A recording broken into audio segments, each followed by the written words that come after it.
Weather portion of Ag Week now.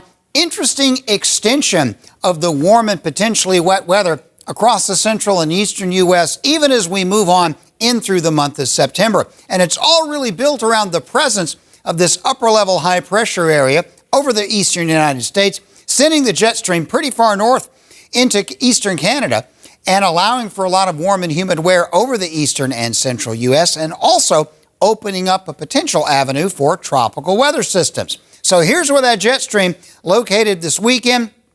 It's not moving very much. So while we're not as warm as we were in July and August, the orange areas are a lot of weather in the 80s. The red areas are a lot of 90s and maybe a few stray hundreds.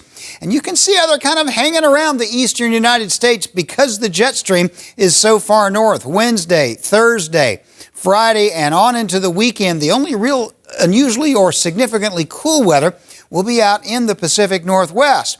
And this will extend, I think, into the second week as we look around. There may be a brief dipping in the eastern part of Canada and New England, ridging in the central, but that'll simply shift back to the east by the end of the period. So about 2 weeks at least of generally above average temperatures over the eastern U.S.